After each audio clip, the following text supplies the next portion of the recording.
तर चंदनजी मला विचारायचं आहे, की ह्या सर्व इकोसिस्टममध्ये सर्वात महत्त्वाचा पार्ट येतो, तो म्हणजे इथिकल व्हॅल्यूज, मॉरल व्हॅल्यूज. तर तो कशाप्रकारे तुम्ही इर्जिकचे कशाप्रकारे ते राबवले जातात? कारण इर्जिक काही वेगळं करणार नाही हे आपण पहिल्यापासून ठरवलं. समाजामध्ये आर्थिक गतिविधी चालूच आहेत. शेतकरी मालाचं उत्पादन करतायत. त्याच्यापासून विविध पदार्थ करणारे ते पण उत्पादकच आहेत. ते त्याचं काम करतायत. म्हणजे याला आपण प्रोसेसर्स म्हणू शकतो, प्रक्रिया करणारे. ते अ,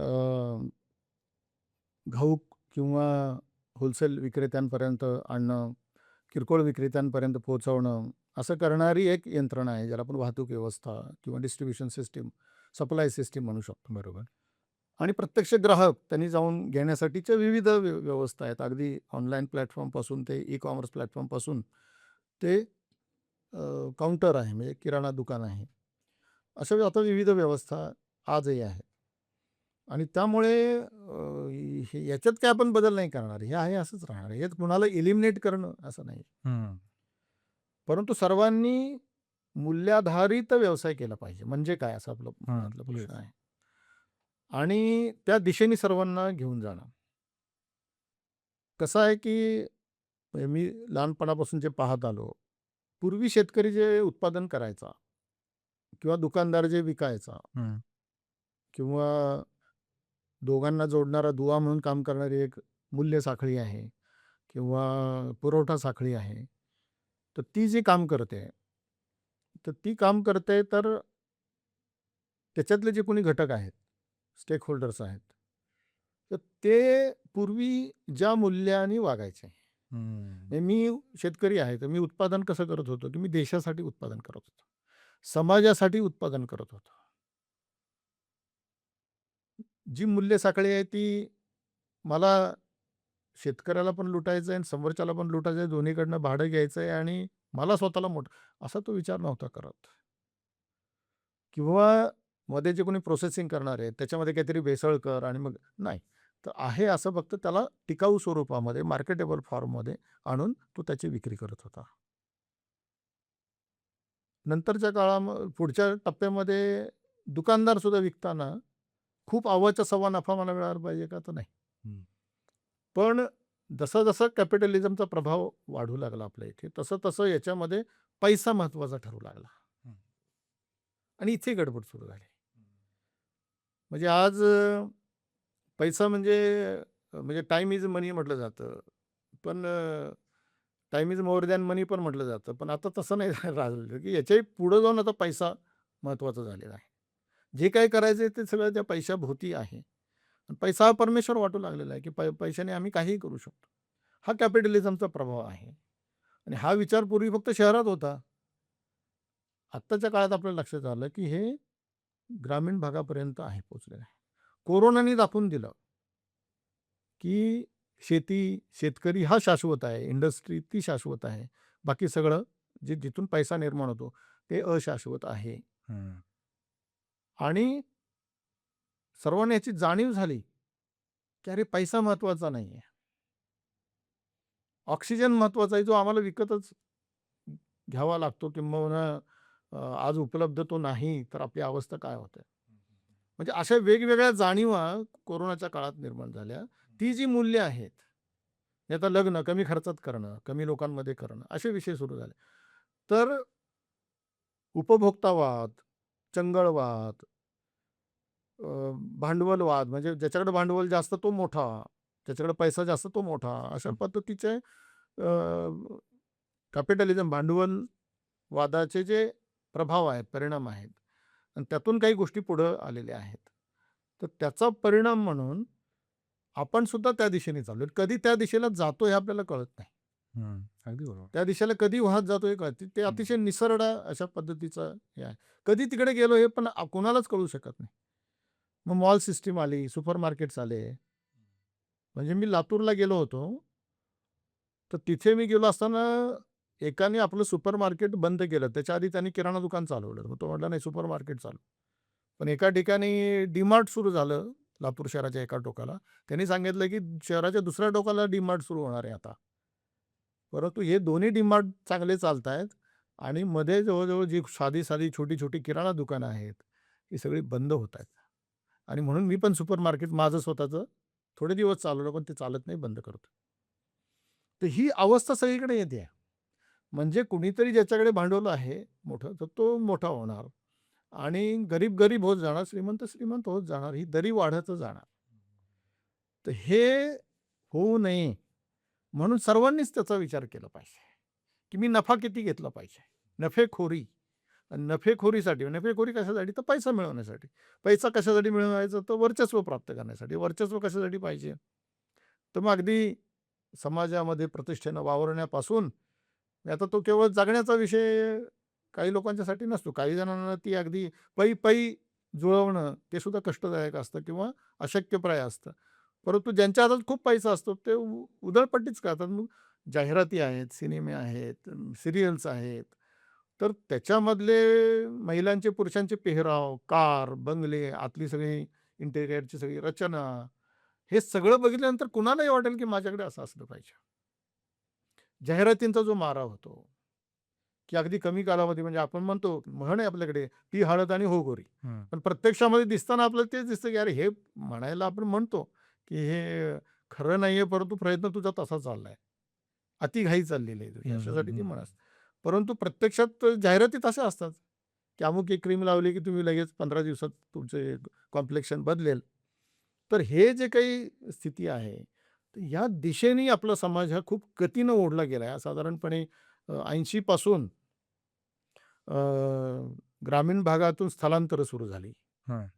म्हणजे मी तेव्हा 2री-तिसरीत होतो, पण ग्रामीण भागात राहत असल्यामुळे आम्ही ते खूप जवळ आणि संघाच्या कामाला 4-5 वर्ष तो शाखेच्या कामात आला, की तो लगेच शिकायला पुढे गेला आणि तसाच तो गेला. कुठं हरवला ते शहरामध्ये, नंतर सापडला पण नाही. अशी अवस्था खूप जवळून अनुभवलेली आहे. आणि म्हणून ग्रामीण भागातला ब्रेन, कर्तृत्ववान लोकं हे शहरामध्ये जाऊ लागले. कशासाठी? जो हुशार आहे, जो पैसा मिळवू शकतो, म्हणजे नोकरीच्या आधारावर पैसा मिळवू शकतो, तो शहरात गेला. आणि ग्रामीण भागामध्ये जिथे खऱ्या अर्थाने कौशल्य, उत्पादकता, कौशल्याच्या आधारावर काही व्यवसाय, ज्याला आपण एम-एस-एम-ईज म्हणून आता म्हणतोय, ओके. स्किल डेव्हलपमेंटचा विचार करतोय. पण ते जेव्हा ते होत होतं, तेव्हा ते आपल्याला थोपवता नाही आलं. ती तशा व्यवस्था पण आपल्याकडे नव्हत्या. आणि तो जो सगळा ड्रेन झाला, सगळं शहरामध्ये सगळे गेले. ते आता इरिव्हर्सिबल आहे ते. परंतु मग आम्हाला जे तिथं आहेत त्यांना कौशल्य देणं, शहरातल्या गरजा, ग्रामीण भागातल्या गरजा यांना जोडणं आणि आम्ही एकमेकावर अवलंबून आहोत. म्हणजे असं काही जण वर्णन करतात, की भारतामध्ये 2 देश राहतात, एक इंडिया आणि एक भारत. पण हे चुकीचं आहे. असं करून तुम्ही भारतामध्ये 2 गट तयार करताय. असं नाहीये. सगळा समाज एकच आहे. आम्ही देश म्हणून एक आहोत. भारत म्हणून एक आहोत. मग आम्ही एकमेकावरती अवलंबून आहोत. इंटरडिपेंडन्सी, परस्पर अवलंबन, हे एक मूल्य आम्ही या सगळ्या ह्याच्यामध्ये विसरायला लागलोय. ते आपल्याला पुनर्स्थापित जर आपण केलं, हं. तेवढं जरी झालं, तर ह्याच्यातून खूप गोष्टी परस्पर अवलंबन करून करायचं काय? तर ease of doing business, ease of living, हं. Ease of doing farming, ease of doing production. म्हणजे आज जगामध्ये 2 कन्सेप्ट आहेत बघा. म्हणजे तुम्ही जर जपान वगैरे भागात गेलात, तर तिथे इथिकल प्रॉडक्ट्स आहेत. इथिकल बिझनेस आहे. इथिकल व्हॅल्यू चेन आहे. हा शब्द तिकडे वापरला जातो आणि तसा असेल तर ग्राहक ते घेतात, की अरे ह्याच्यामध्ये कोणाचं शोषण झालंय का? याच्यामध्ये कोणाची लूट झालेली आहे का? याच्या पाठीमागं काही स्टोरी आहे का? की याच्यातून कोणाला तरी उपयोग होतोय. तशाच पद्धतीची एक कन्सेप्ट घेऊन एक संस्था काम करते, फेअर ट्रेड या नावाने. बरोबर. ती पाश्चिमात्य देशांमध्ये आहे. अमेरिका किंवा युरोप किंवा अशा काही देशांमध्ये. मग हे जर तिकडे प्रयत्न चाललेलेच आहेत ना, म्हणजे तिकडं कॅपिटलिझमचा प्रभाव असून सुद्धा ते त्याचा विचार करतायत आणि आपला मूळ विचार तो आहे, कोलॅबोरेशनचा आहे, सहकाराचा, कोऑपरेशनचा आहे. त्याच्यानंतर दुसऱ्याला मदत करण्याचा आहे. ही इर्जिक ही मुळातली जी कन्सेप्ट आहे, ती शेतीमधली आहे. इर्जिक हा शब्दच शेतीमधला आहे. हे आता मी जेव्हा अनेकांना सांगतो, इर्जिक हा शब्द कुणाचा आहे? हा कुठून आलेला आहे? तर तो हा त्याला सांगावं लागतं. मित्रांनो ते म्हणायचे, की हा कशाचं संक्षिप्त रूप आहे का? तर आपण ते नंतर बनवलं, परंतु मूळ हा शब्द शेतीमध्ये आहे. आणि महाराष्ट्रामध्येच वेगवेगळ्या भाषामध्ये वेगवेगळे शब्द त्याला समानार्थी आहेत. हं, म्हणजे आमच्या सातारा भागात वारुंगुळा म्हणतात. तुम्ही कोल्हापूर, सांगली गेलात तर ऐरा-पायरा शब्द तिथं आहे. हं. कोकणामध्ये गेला तर बदलीनं जाणं असा शब्द आहे. जनजातीय म्हणजे आदिवासी वगैरे समाजामध्ये म्हटलं तर हलमा असा शब्द तिथं आहे. असे वेगवेगळे शब्द हे भारतभर प्रचलित आहेत आणि ते शेतीमध्ये वापरले जातात. आणि ही इर्जिक जोपर्यंत होती, पवना काठचा धोंडी गोनी दांडेकरांची जी कादंबरी आहे, ती जर तुम्ही कधी वाचली असेल तर मुद्दाम वाचा. म्हणजे मला एकाने सांगितलं त्याच्यात इर्जिक शब्द आलेले आणि तुम्ही ते वाचा, म्हणून मी ती कादंबरी मुद्दाम वाचली. तर त्यात तो पवना काठचा जो धोंडी असतो, तो तुंग किल्ल्याचा रखवालदार म्हणून तिथे काम करत असतो. त्याची ती सगळी कथा दाखवलेली आहे. आणि तो म्हणतो, तो त्या गावामध्ये म्हणतो, की "अरे, अमुक-अमुक याच्याकडे आज इर्जिक करण्याची गरज आहे." का? तर तो आजारी पडला आणि त्याची शेती जर आपण नांगरली नाही, त्याची पूर्व मशागत नाही केली आणि तो आजारी असल्यामुळे ते करणार कोणीच नाही, तर शेती पडून राहील आणि तो खाईल काय? म्हणून सगळ्या गावांनी जाऊन त्या ठिकाणी त्याची शेती केली आणि ती इर्जिक त्या ठिकाणी केली. मराठवाड्यात सावड हा शब्द आहे त्याच्यासाठी. हं. असं आपल्याकडे इर्जिक हे कन्सेप्ट असल्यामुळे गावाचं महत्त्व होतं. गावामध्ये मी अमुक गावचा आहे याचा मला अभिमान होता. कारण मी त्या गावामुळे माझं अस्तित्व आहे. आज ती सगळीच नाती ही तुटली पैशामुळे. पैसा वाईट म्हणजे माणसं सगळी चांगली आहेत, पण पैशामुळे ती दूर जातात. हा अनुभव सगळ्यांना येतो, पण उपाय काय? तर तो उपाय हा आहे, की आम्ही एकमेकांबद्दलचं ऋण व्यक्त करणं. हे आपण अध्यात्माच्या दृष्टीनं श्राद्ध घालताना पूर्वजांचं तर तिथं आपण हे सगळं करतो. परंतु जिवंत माणसांसाठी काय करायला पाहिजे का नाही? हं. की आज गावांमुळं शहरं आहेत, शहरांमुळं गावं आहेत. शेतकऱ्यामुळे ग्राहक आहे आणि ह्या ग्राहक आणि शेतकऱ्यांमुळं मधल्या साखळीमधले जे कोणी उद्योजक आहेत, अगदी वाहतूकदार असतील, प्रक्रियाकार हे सगळे त्याच्यामुळे आहेत. पण ही जाणीव सर्वांनी ठेवली पाहिजे आणि ही जाणीव ठेवून त्यांनी आपापला व्यवसाय केला पाहिजे. आपापलं म्हणजे पैसा मिळवण्याचं काम हे केलं. पैसा मिळवण्याला आपला विरोध नाही आहे. आपला कधीच नव्हता. म्हणजे आपल्या सगळ्या देवी-देवता या सोन्याने मढवलेल्या आहेत. आपण जरी सांगत असलो पण ते तुम्ही विरक्ती किंवा वैराग्य या सगळ्या गोष्टी जरी आपल्याकडे बोलल्या गेल्या असल्या, तरी आपण अ, समुत्कर्षाला कधी नाही म्हटलेलं नाहीये. पण त्याला जोड असली पाहिजे अभ्युदयाची. त्याला जोड असली पाहिजे आध्यात्मिक विचाराची हं. आणि त्याचा समुत्कर्ष असायला पाहिजे. म्हणजे असं नाही की कुठल्याही मार्गाने मी पैसा मिळवू, बाय हुक ऑर क्रूक दुसऱ्याचं काही वाटोळं झालं तरी चालेल. तो तिकडे संपला तरी चालेल. असं नाही चालेल. असा आपला विचार कधीच नव्हता. ही सगळी मूल्य जर प्रस्थापित करायची असतील, तर ग्रामीण भाग टिकला पाहिजे. ग्रामीण भाग टिकायचा असेल, तर शेतकरी टिकला पाहिजे. शेतकरी टिकायचा असेल, तर हे कोलॅबोरेशन, इर्जिक हे आवश्यक आहे. आज फार्मर कप नावाने एक खूप मोठी चळवळ चालते. हो. त्यांनी सुद्धा त्यांच्या सगळ्या फार्मर कपमध्ये जे सहभागी होणारे लोक आहेत, शेतकरी आहेत, समूह आहेत, शेतकरी समूह. त्यांना ही पूर्वअट घातलेली आहे, की तुम्ही जे काही उत्पादन घ्याल, ते कितीही चांगलं आलं आणि त्यात इर्जिक नसेल, म्हणजे एकमेकाच्या मदतीनं उत्पादन काढणं हे नसेल, तर तुम्हाला सहभागच नाही घेता येणार. हं. ही पूर्वअट त्यांनी घातली आणि खूप चांगली कन्सेप्ट आणि ते राबवत छानपैकी त्या ठिकाणी. तर ही पुढची आपली काळाची आवश्यकता आहे. आणि म्हणून त्याला आपण ह्या सगळ्या 10 मुद्द्यांच्या कन्सेप्टला आपण ॲब्रिव्हेट केलं. Ecosystem for entrepreneurial resources generating interdependent collaboration. याचं प्रत्येक आद्याक्षर घेतलं आपण तर इर्जिक हा शब्द तयार होतो. ERGIC अशा पद्धतीने. हा पार्ट मला पुन्हा एकदा विचारायचा आहे, की अ, जसं तुम्ही म्हटलात, की कोलॅबोरेशन. तर 2020 ला जेव्हा एअरजिगची स्थापना झाली आणि जेव्हा तुम्ही हा पार्ट पुन्हा एक्झिक्यूट करायला लागलात, अ, तेव्हा शेतकरी, प्रोसेसर्स, कन्झ्युमर आणि ही साखळी, ही कशाप्रकारे तुम्ही एका ऑनलाईन मीटिंगद्वारे सर एक्झिक्यूट केली चंदनजी? म्हणजे कोरोनाच्या काळामध्ये हे इर्जिक कसं झालं? कोरोनाच्या काळामध्ये. हां, कोरोनाच्या काळामध्ये. हं. तर कोरोनाच्या काळामध्ये जे काही काम झालं ते 3 घटकांमध्ये सामान्यपणे झाले. शेतकरी, हं, जो ग्रामीण भागामध्ये ज्याने माल उत्पादित केलेलाच होता. हं. जो ग्राहक आहे, ज्याला शहरामध्ये तो माल आवश्यक आहे आणि यांना जोडणारी वाहतूक व्यवस्था. पण ह्या तिघांच्याही पाठीमागे बॅकबोन म्हणून, आधारभूत म्हणून राष्ट्रीय स्वयंसेवक संघाचे कार्यकर्ते, स्वयंसेवक, किसान संघाचे कार्यकर्ते किंवा आर्थिक समूहातले कार्यकर्ते, हे सगळेजण त्याच्यामध्ये स्वतःचा जीव धोक्यात घालून त्या ठिकाणी काम करत होते. आणि या सगळ्यांनी मिळून निस्वार्थपणे, म्हणजे जे शेतकरी आहेत, वाहतूकदार आहेत आणि ग्राहक आहेत, हं. यांच्यामध्ये आर्थिक देवाण-घेवाण होत होती. परंतु बाकी जी सगळी सिस्टम होती ते निस्वार्थपणे काम करत होते, स्वतःचा जीव धोक्यात घालून. ही आणखीन अनोख्या पद्धतीची इर्जिक आहे हं. एक प्रकारे. आणि मग याच्यासाठी आपण ऑनलाईन बैठक दर आठवड्याला आपण आढावा घेत होतो. त्याचे व्हॉट्सॲप ग्रुप आपण केलेले होते. व्हॉट्सॲप ग्रुप्सच्या माध्यमातून कुणाला कुठे काय मालाची आवश्यकता आहे, ते आपण आपल्याकडे नोंद घेत होतो. ते त्यांना एखादी सोसायटी आहे, ते सोसायटीतली लोकसंख्या, तिथली आवश्यकता, त्याप्रमाणे काही गावं आपण निश्चित करून दिली होती. म्हणजे आटपाडी असेल, म्हणजे साधारण सांगली जिल्ह्यातले असतील, कोल्हापूर जिथे हा भाजीपाला किंवा त्यांचं शेतकऱ्यांचं म्हणणं होतं, की आमचा माल हा विकून द्या. असं पण काही ठिकाणून डिमांड येत होती. तर त्यांना मग आपण इकडच्या सोसायट्या जोडून देत होतो आणि मग त्यांचं एकमेकातलं कोलॅबोरेशन व्हायचं. ते आपल्याकडे यायचं आणि ते कोऑर्डिनेशन करत असताना कुठे काही अडचण आली की मग हळू जसं जसं आपण पुढे जात होतो, तसं मग ॲटो मोडवरती सिस्टम गेली. म्हणजे आमचं काम थोडं कमी होत राहिलं.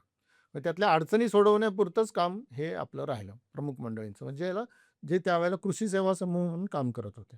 हे कार्यकर्ते आपापल्या ठिकाणी आपापल्या घरातून ते करत होते.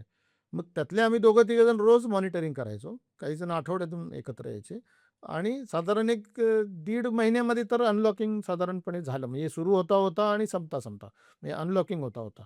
तर त्याच्यामध्ये 1.5 महिना हे सगळं चालवावं लागलं आपल्याला. पण एक असा प्रश्न होतो, की जेव्हा आपण कॅपिटलिझमबद्दल बोललो आणि आता आपण खाद्य संस्कृतीबद्दल बोलतोय, फार्मर्सबद्दल बोलतोय. जिथे कॅपिटलिझम वाढतं, तिथे गुणवत्ता कॉम्प्रोमाईज केला जाते सर? असे अनुभव तुमच्यापर्यंत आलेले आहेत कधी? अ, दोन्ही ग्राहकाच्या पॉइंट ऑफ व्ह्यूने आणि शेतकरी या जर आपण जर बघितलं. मगाशी माझ्या बोलण्यात तो मुद्दा आलाच होता, की पैशाच्या मागे धावत असताना आणि दुसऱ्याच्या जीवापेक्षा सुद्धा मला मिळणारा पैसा महत्त्वाचा आहे. दुसऱ्याच्या आरोग्यापेक्षा सुद्धा माझा पैसा मिळवणं महत्त्वाचं आहे. माझी कमाई महत्त्वाची आहे. अशी ज्यावेळेला परिस्थिती येते आणि मधला एक काळ असा होता, म्हणजे मूल्याधारित ही सगळी व्यवस्था होती. नंतरच्या काळामध्ये म्हणजे एक कथा आपण सहज ऐकतो, म्हणजे मी WhatsAppवर इकडे-तिकडे आलेलीच आहे एक छानपैकी, की त्याच्यात जी दुकानदारी जी आहे, दुकान पहिला ग्राहक हे कुणाला मिळाला पाहिजे किंवा कुणाला अजून ग्राहकच मिळाला नाही. तर प्रत्येकाने ते आपल्या दुकानाच्या बाहेर खुर्ची ठेवायची आणि ज्याला पहिला ग्राहक मिळाला, त्याने ती खुर्ची आत घेऊन टाकायची. मग कळायचं की यार याला ग्राहक नाही. मग समजा दिसायचं ना, पूर्वी जी व्यवस्था होती साधारण एक प्रकारची दुकानं एका पेठेमध्ये असायची. आता सगळं मिक्स झालंय. हं. ही पण एक चुकीची व्यवस्था निर्माण झाली. कोणाला वाटेल तिथे त्याने आपलं दुकान सुरू केलं. पण तुम्ही नगरला गेलात तर दिसेल की कापड बाजार, तिथे सगळी कापडाचीच दुकानं आहेत. तिथं रेडीमेड नाहीये, फक्त कापड. हं. मग त्यांच्यामध्ये एक स्पर्धा. ते ठीक आहे. तर तशा पद्धतीनं ती व्यवस्था, की मग बघायचं की अरे यांचं दुकानाच्या बाहेर खुर्ची आहे. याचा अर्थ त्याला ग्राहक नाही मिळाला. मग माझ्याकडे आलेला ग्राहक मी तिकडे पाठवायचा. आत्ता सुद्धा तुम्ही हे रिक्षा स्टँडवर जिथं चांगली व्यवस्था आहे, तर तिथं पण हे लक्षात येतं. त्यांच्यातला जो एक कोलॅबोरेशन आहे, त्यांच्यातली एक सिस्टम आहे, की जर कुणाला लवकर ग्राहक मिळाला नसेल, पॅसेंजर मिळाला नसेल, तर त्याला तो पॅसेंजर दिला जातो. त्यांच्यातलं ते कोलॅबोरेशन. तर ही जी एक मूल्याधारित व्यवस्था आहे ना, ही व्यवस्था ही पैशाच्या पाठीमागे धावत म्हणजे पैशाचं म्हणजे पैसा मिळण्याची शाश्वतता नाही आहे, असुरक्षितता आहे. इन्सिक्युरिटी आहे, की मला मिळणारच नाही. तर मग मी ओरबाडायचा प्रयत्न करतो. म्हणजे मला नको असेल, म्हणजे मला भविष्यामध्ये मिळणार नाही.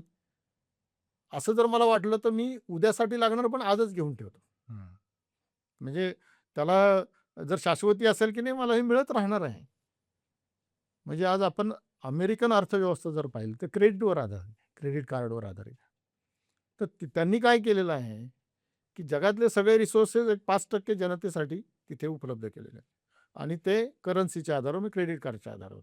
म्हणजे त्यांना भविष्यामध्ये पैशाची चिंता नाहीये. मला उद्या मी जन्माला आलोय, तर माझं पुढे काय होणार? ह्याची त्यांना चिंता नसते. म्हणून मग ते निर्धास्त असतात. बाकी त्याचे तोटे वगैरे हा आणखीन एक वेगळा भाग आहे.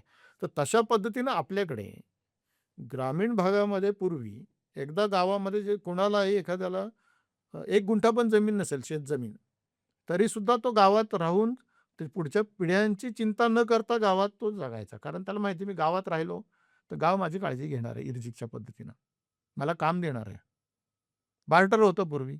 बलुतेदारी पद्धतीचा शब्द तो वापरणं चांगलं नाही, कारण तो बदनाम झाला. परंतु ती एक अर्थव्यवस्था होती.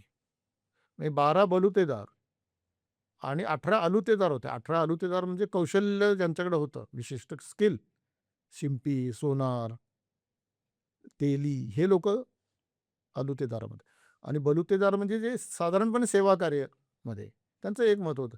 असं मिळून एक गावगाडा चालायचा. अत्रेंचं पुस्तक आहे गावगाडा म्हणून. आणि त्यांना ह्या सगळ्यांना सांभाळणारा, त्यांची उपजीविका पाहणारा असा शेतकरी वर्ग गावामध्ये होता. आणि सगळे मिळून गुण्यागोविंदाने गावामध्ये राहायचे. आणि त्यामुळे आणि या सगळ्यांना जमिनी होत्याच, परंतु उत्पादन नाही झालं समजा काही हं, कारणाने. हं, हं. तर गावातला शेतकरी हा त्यांना मदत करायची. ही व्यवस्था होती. ती काही परत येईल असं आपलं म्हणणं नाहीये. आणायचं असं पण नाहीये, कारण शक्य पण नाही. आता म्हणून म्हटलं ते आता इरिव्हर्सिबल झालं. परंतु आता आधुनिक इर्जिक कशी होऊ शकते? तर आधुनिक इर्जिक म्हणजे प्रोड्युसर, कंझ्युमर आणि सर्व्हिस प्रोव्हायडर. उत्पादक, ग्राहक आणि त्यांना जोडणारा जो कोणी सेवा प्रदाता आहे, पुरवठादार आहे. या 3 घटकांमध्ये जगातला प्रत्येक व्यक्ती येऊन जातो कुठे ना कुठे. आणि ह्या तिघांमधला समन्वय, तिघांमधला सहयोग, तिघांमधलं परस्परावलंबन हे जर साध्य करता आलं, तर जगातले सगळे आर्थिक प्रश्न संपतील. बरोबर. तर चंदनजी आता आपण अगदी शेवटच्या टप्प्यात येतो आहे. तर लोकल टू ग्लोबल. तर आता इर्जिक ग्लोबलायझेशनच्या पॉइंट ऑफ व्ह्यूने पुढची वाटचाल ही कशी असणार आहे? साधारणपणे एक वाक्य प्रसिद्ध आहे, की थिंक ग्लोबली, ॲक्ट लोकली. तर आपण तर ग्लोबल व्हिलेज डोळ्यासमोर ठेवूनच इर्जिकचं कन्सेप्ट मांडलेली आहे. आणि आजच्या या जागतिक युद्धजन्य परिस्थितीमध्ये सुद्धा इर्जिकचे काही असे संदर्भ दिसतायत मला. जसं मगाशी मी उल्लेख केला, की जपानमध्ये इथिकल बिझनेस, इथिकल प्रॉडक्ट किंवा पाश्चिमात्य देशांमध्ये फेअर ट्रेड किंवा BNI हे जसे काही इर्जिकची काही उदाहरणं तिकडच्या भाषेमधली आहेत. त्याचे ते संदर्भ आहेत. तर तसंच आता इराण आणि चायनामध्ये पण थोडीशी इर्जिक चाललेली आहे. किंवा भारत सुद्धा अशी युक्रेन, रशिया त्या युद्धानंतर अ, भारतसुद्धा ती इर्जिक करू पाहत आहे. म्हणजे जसं आता इराण आणि चायना हे त्यांच्या करन्सीमध्ये ते रियाल आणि युआन याच्यामध्ये ते व्यवहार करतायत का येनमध्ये? तर ते तशा पद्धतीनं सगळा व्यवहार तसा नाही होत आहे. डॉलरमध्ये करायचं नाही तर त्यांनी ठरवून टाकलं. डॉलरला सप्रेस करायचं. मग आपल्या करन्सीमध्ये करूया. परंतु बराचसा व्यवहार ते बार्टर पद्धतीनं पण करत आहेत. म्हणजे इराण त्यांना क्रूड ऑइल देतं चीनला आणि चीन त्यांना टेक्नॉलॉजी देतं किंवा आणखीन काही शस्त्रास्त्र म्हणा, आणखीन काही जे पाहिजे. आता हे बार्टर चाललेलं आहे देशामध्ये, देशादेशांमध्ये. पण ह्याला एक सिस्टमच्या अंतर्गत आणणं, हे डॉलरच्या प्रभावात आणण्यासाठी वर्ल्ड बँक, IMF किंवा आपण म्हणतो की जी वर्ल्ड ट्रेड ऑर्गनायझेशन, या सगळ्या OPEC, हे सगळ्या ज्या संघटना किंवा ह्या ज्या व्यवस्था निर्माण केल्या गेल्या ना, या आर्थिक वर्चस्वासाठी निर्माण केल्या गेल्या आहेत. आर्थिक साम्राज्यवाद पुन्हा प्रस्थापित करण्यासाठी केल्या गेल्या आहेत. आणि हे आपण वसाहतवाद इंग्रजांचा आणि युरोपियनांचा आणि ते तेव्हापासूनचा आपण पाहत आलेलो आहोत. आणि तो तिथपासून ते वाढत ईस्ट इंडिया कंपनी वगैरे आणि आत्ताच्या काळामधली त्याची संदर्भच बदलत आहेत, की डॉलरच्या पार्श्वभूमीवरती डॉलरला नामोहरम करण्यासाठी भारत प्रयत्न करतो. भारताचं डिजिटल करन्सी आज अनेक देशांमध्ये आज वापरली जाते आहे. डिजिटली आपले UPI म्हणू शकतो आपण, तो वापरला जातो. ब्रिक्स नावाची एक नवीन करन्सी त्याच्या माध्यमातून येते आहे. मधल्या काळामध्ये युरोपियन युनियननी त्यांची करन्सी युरो पुढे आणली. तर या पद्धतीच्या वेगवेगळ्या व्यवस्था या निर्माण होतात. आणि याचा पुढचा टप्पा मला जो दिसतोय, की ती जगातल्या अनेक देशांमधली बार्टर सिस्टम ही येऊ शकते. आणि ती मग एक प्रकारची शाश्वत व्यवस्था असेल. कुठल्याही डॉलरचं, कुठल्याही रुपयाचं, कुठल्याही करन्सीचं त्याच्यावरती प्रभुत्व नाही. परंतु आम्ही एकमेकाला अ, जोडून पुढे घेऊन जाणार आहोत आणि आमची एकमेकाला आवश्यकता आहे. एकमेकाच्या सहयोगाची आवश्यकता आहे. एकमेकाच्या सहकार्याची आवश्यकता आहे आणि आजही ती आहेच आहे. परंतु अ, अमेरिकेच्या, डॉलरच्या, कॅपिटलिझमच्या प्रभावामध्ये ही सगळी सिस्टम आज मोडकळीस आलेली आहे किंवा ती दिसत नाहीये, ती धूसर झालेली आहे आणि म्हणून त्याचा प्रभाव जाणवत नाही. आपण तो विचार करताना काय करतोय, की ठीक आहे, ते जे व्हायचं असेल ते कॅपिटलिझमचं होईल, कम्युनिझमचं झालं. अ, पण आम्हाला अशी उदाहरणं, जशी आज कॅपिटलिझमची उदाहरणं आहेत. शेअर मार्केट हे कॅपिटलिझमचं उदाहरण आहे. उद्योजक, उद्योग काय म्हणतो आपण त्याला, इंडस्ट्री निर्माण, एस-ई-झेड, हे अशा पद्धतीच्या काही व्यवस्था निर्माण झालेल्या आहेत. त्यातून त्या देशांनी आर्थिक प्रगती केली. परंतु मॉरली त्यांची स्थिती आज काय आहे? हा विचार आज जपानसारखा देश विचार करतोय, की पुढे काय होणार? विकास कशाला म्हणायचं? याच्या सगळ्या संकल्पना, संदर्भ बदलतायत आणि हे आपल्या देशामध्ये आपल्या पूर्वजांनी हजारो वर्ष तसं जगून दाखवलेलं आहे. पण मधल्या सगळ्या संघर्षाच्या आणि या काळामध्ये आपली व्यवस्था मोडकळीस आली आणि मग आपण जागतिक जी काही व्यवस्था आहे ती स्वीकारल्यामुळे पुन्हा आपण आपल्या व्यवस्थांकडे जाऊ शकत नाहीये. पण पर्याय थर्ड वे आहे हे सगळ्या जगाला कळतंय. पर्याय थर्ड वे म्हणजे भारत आहे आणि भारत हा पर्याय ठरणार आहे. म्हणजे काय, तर हा थर्ड वे आणि अंत्योदय हे 2 विषय. हे जर प्रभावित झाले, त्याचा जर उदाहरणांच्या माध्यमातून, नुसतं कन्सेप्च्युअली नाही, आणि अशी उदाहरणं शोधणं आणि त्यांना त्या माळेमध्ये गुंफणं, त्या इर्जिकच्या कन्सेप्टमध्ये आणणं, हे आपण पुढच्या काळामध्ये गतीनं करण्याचं आपण ठरवतोय. आणि म्हणून छोट्या क्षेत्रावरती काम करायचं. त्याचा प्रभाव निर्माण झाला. त्याला आपण प्रसिद्धी दिली, की आपोआपच हा कन्सेप्ट सगळीकडे होईल आणि भारताचं जी ताकद आहे, भारताचं जे बलस्थान आहे, ते या थर्ड वेमध्ये आहे. भारत गुरु जर उद्या बनणार असेल, तर तो शेतीच्या आधारावर, शेतकऱ्याच्या आधारावर आणि शेती व्यवस्थेला सांभाळणारं जे इर्जिक हा जो शब्द आहे, की ecosystem for entrepreneurial resources generating interdependent collaboration. हे एकमेकावरती अवलंबून असलेली परंतु उद्योजकीय व्यवस्था, उद्योग आणि उद्योजक निर्माण करणारी व्यवस्था आणि ती एक इकोसिस्टम अशी ही भविष्यामध्ये आधुनिक पद्धतीनं तंत्रज्ञानाचा वापर करणारी आणि त्याच्यामध्ये चलनाचं पण एक महत्त्व असेल त्याचं आणि सगळ्या गरजा, सबका साथ, सबका विकास, सबका विश्वास, जे आपले माननीय पंतप्रधान मांडतात, त्याला मूर्त स्वरूप देण्यासाठी आणि शासनाचं मदत फक्त मग त्याच्यामध्ये हेच राहील, की हे सगळं नीट रेग्युलेट करणं, मॉनिटर करणं एवढंच काम राहणार आहे. तर त्याची काही फूटप्रिंट्स तयार करणं हे इर्जिकच्या माध्यमातून आपण नजीकच्या काळामध्ये करणार आहोत. सो मी प्रेक्षकांना इथे हे सांगू शकतो, की आजचा जो पॉडकास्ट होता, हा अगदी इर्जिक म्हणजे काय? हा शब्द अगदी जरी नवीन असला, पण त्याचं डिटेल डिस्क्रिप्शन, त्याचा अर्थ काय? ती कशाप्रकारे चालू आहे आत्ता आणि पूर्वीपासून पण ती अस्तित्वात होती. या सर्व गोष्टीचा आज आपण तुम्ही ऐकलेलंच आहे. तर मी चंदनजी यांना खूप खूप आभार मानतो त्यांचे आणि यदा कदाचित सर हा आजचा पॉडकास्ट एक फुल स्टॉप नसून एक कॉमा असेल. इर्जिक आपण पुढे हा विषय कालांतराने नेत राहू आणि हे डिस्कशन हा जो संवाद आहे हा आपण कायम ठेवू. तर आज तुम्ही आलात वेळात वेळ काढून त्याबद्दल मी तुमचे खूप खूप आभार. धन्यवाद सर. धन्यवाद.